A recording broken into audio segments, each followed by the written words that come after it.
മേൽക്കൂര ഇടിഞ്ഞു വീഴും. അവൻ അലസനായാൽ പുര ചോരും.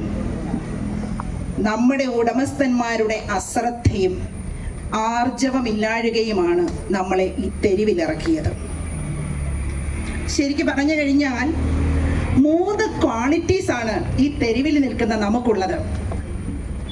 നമുക്കും അവനോടുകൂടെ പോയി മരിക്കാമെന്ന് പറഞ്ഞ തോമായുടെ മക്കളാണ് നമ്മൾ. നമുക്കാരെയും പേടിയില്ല. 1 ഇഞ്ച് പോലും സഭയുടെ തീരുമാനത്തിൽ നിന്ന് നമ്മൾ പുറകോട്ട് പോകുന്നതുമല്ല എന്ന് ഈ സമയം നമ്മൾ ഉറക്കെ പ്രഖ്യാപിക്കുകയാണ്. 2ാം വത്തിക്കാൻ കൗൺസിലിന്റെ ചൈതന്യമാണ് മുഖാഭിമുഖം കുർബാന എന്നാണ് നമ്മളിപ്പോൾ കേട്ടോണ്ടിരിക്കുന്നത്. ജനാഭിമുഖം എന്നല്ല ഞാൻ പറയുന്നത്, മുഖാഭിമുഖം കുർബാന. മുഖത്തോട് മുഖം നോക്കിയാലേ സ്റ്റേജ് ഷോ നന്നായിട്ട് പെർഫോം ചെയ്യാൻ പറ്റുകയുള്ളൂ ആക്ടേഴ്സിന്. ഞാനും ഒരു ബെസ്റ്റ് ആക്ട്രസ് ഒക്കെ ആയിരുന്നു നാടക നടി സ്കൂളിലൊക്കെ പഠിക്കുന്ന സമയത്ത്. അപ്പോൾ നമുക്ക് ഓഡിയൻസ് വേണം. മുഖത്തോട് മുഖം നോക്കിയെങ്കിലേ നന്നായി നമുക്ക് പെർഫോം ചെയ്യാൻ പറ്റുള്ളൂ. വിശുദ്ധ മതബഹയിൽ തൂക്കിയിരിക്കുന്ന കുരിശിനെ അപമാനിച്ച് തിരിഞ്ഞു നിൽക്കുന്നതിന് യാതൊരുവിധ വിഷമവും ആർക്കുമില്ല. ബലിപീഠത്തെ കെട്ടിപ്പിടിച്ച് ബലിയർപ്പിക്കുവാൻ നാണക്കേടാണ്.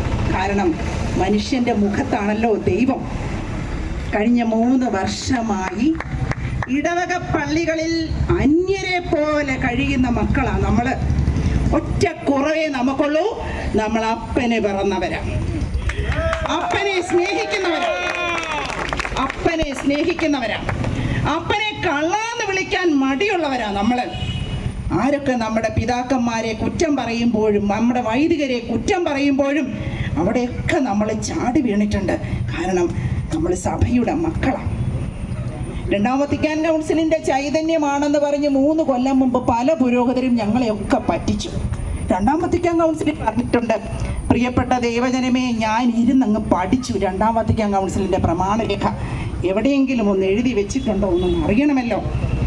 2ാം വത്തിക്കാൻ കൗൺസിൽ കൂടിയ സമയത്ത് ജോൺ 23 പാപ്പയുടെ ലക്ഷ്യം മിശിഹായിൽ പുതുജീവനുള്ള ഒരു വിശ്വാസി സമൂഹത്തെ വാർത്തെടുക്കണം. കാരണം സഭ ദൈവജനമാണ്. ഞാൻ പറയും, 64 കൊല്ലങ്ങൾക്ക് ശേഷം മിശിഹായിൽ നവജീവനുള്ള ഒരു പുതിയ സമൂഹം ഉയർത്തെഴുന്നേറ്റിരിക്കുന്നത് 2ാം വത്തിക്കാൻ കൗൺസിലിന്റെ ചൈതന്യമാണ്. അല്ലാതെ മുഖാഭിമുഖം കുർബാനയല്ല 2ാം വത്തിക്കാൻ കൗൺസിലിന്റെ ചൈതന്യം എന്ന് പറയുന്നത്. അന്ന് വിശുദ്ധ കേപ്പായുടെ കബറെടുത്തെങ്കിൽ, അതായത് സെന്റ് പീറ്റേഴ്സ് ബസലിക്കയിൽ ലോകമാസകനുമുള്ള പിതാക്കന്മാർ അന്നത്തെ മാർപ്പാപ്പയായിരുന്ന ജോൺ 23 നേതൃത്വത്തിൽ ഒരുമിച്ച് കൂടിയപ്പോൾ പിതാക്കന്മാർ പുകഴ്ത്തിയ ഒരു കാര്യം, പ്രമാണരേഖയിൽ എഴുതി വച്ചിരിക്കുന്നത് പുകഴ്ത്തിയെന്ന, പൗരസ്ത്യരുടെ ആരാധനക്രമം കണ്ടു പഠിക്കണം. അതെത്രമാത്രം മഹനീയവും സമ്പന്നവും ശ്രേഷ്ഠവുമാണ്. പൗരസ്ത്യർ എവിടെയുണ്ടെങ്കിലും നിങ്ങളുടെ പൗരാണിക പൈതൃകത്തിലും പാരമ്പര്യത്തിലും അഭിമാനിക്കണം. എഴുതി വച്ചിരിക്കുന്ന സെന്റൻസ് എന്ത് ചെയ്യണം? അഭിമാനിക്കണം. നിങ്ങൾ എവിടെയാണെങ്കിലും പരിപൂർണ വിശ്വസ്തയോടും ബോധ്യത്തോടും കൂടെ അത് പിൻചൊല്ലണം. നിങ്ങളുടെ പൗരസ്ത്യ പാരമ്പര്യ വേരുകൾ നിങ്ങൾക്ക് ഊർജമായി മാറണം. നമ്മുടെ വൈദികർ നമ്മളോട് പറഞ്ഞു തന്നത് എന്നതാ? ഇത് വല്ലതും പറഞ്ഞു തന്നായിരുന്നോ? ഞാൻ കേട്ടില്ല. ഞാൻ ഇരുന്ന് പഠിച്ചു. എന്തൊക്കെയാണ് അവർ ചർച്ച ചെയ്തത്, എന്താണ് ഉരുത്തിരിഞ്ഞത്? സത്യത്തിൽ ബെനഡിക്റ്റ് 16 പാപ്പ വളരെ സങ്കടത്തോടെ പറഞ്ഞു, അന്ന് ഉരുത്തിരിഞ്ഞ ആശയത്തെ ആദ്യം തന്നെ ലത്തീൻ സഭ തകിടം മറിച്ചു. ലത്തീൻ സഭയുടെ ചുവട് പിടിച്ച് ഇവിടുന്ന് ലത്തീൻ സഭ എന്തൊക്കെ ചെയ്യുന്നു അതൊക്കെ കോപ്പി അടിച്ച് ഇങ്ങോട്ട് കൊണ്ടുവന്ന് സ്വന്തം അപ്പനെ അപ്പാന്ന് വിളിക്കാതെ അടുത്ത വീട്ടിലെ അപ്പനെ കയറി അപ്പാന്ന് വിളിക്കുന്ന ഒരു സ്വഭാവം. പ്രിയപ്പെട്ടവരെ, തിരിച്ചറിയണം, നസ്രായൻ്റെ ചങ്കുകളായ നമുക്ക് നസ്രായൻ്റെ രക്തമാണ് നമ്മുടെ സിരകളിലൂടെ ഓടുന്നെങ്കിൽ സഭാമാതാവിനെ വേദനിപ്പിച്ചുകൊണ്ടല്ല നമ്മൾ മുന്നോട്ട് പോകേണ്ടത്. പ്രാദേശികവാദം തുലയണം. ഞാൻ അങ്ങനെ പറയുള്ളൂ. ഞങ്ങളുടെ രൂപത എന്നല്ല, ഞങ്ങളുടെ സഭ, എൻ്റെ സീറോ മലബാർ സഭ എന്നാണ് നമ്മൾ പറയേണ്ടത്. പലരും വിശുദ്ധ യോഹന്നാൻ്റെ സുവിശേഷത്തിലൂടെ നമ്മൾ കടന്നു പോകുമ്പോൾ നമ്മളൊരു കാര്യം കാണുന്നുണ്ട്. ഈശോ പരിശുദ്ധ കുർബാനയെ പറ്റി പഠിപ്പിച്ചപ്പോൾ പിറുപിറുത്തെന്നാണ് പറയുന്നത് ശിഷ്യന്മാർ. പിറുപിറുപ്പും മുറുമുറുപ്പും അതിപ്പോഴും ഇല്ലേ?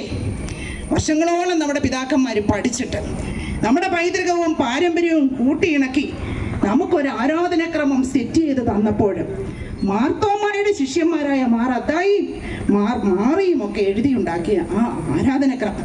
അതുകൊണ്ടാണ് ഇന്നും ഫ്രാൻസിസ് മാർപ്പാപ്പ നമ്മുടെ പിതാവ് അവിടെ ചെന്നപ്പോൾ പറഞ്ഞത്, ശ്രേഷ്ഠമായ ആരാധനക്രമമാണ് നിങ്ങൾ സഭയ്ക്ക് സമ്പത്തായി തന്നിരിക്കുന്നത്.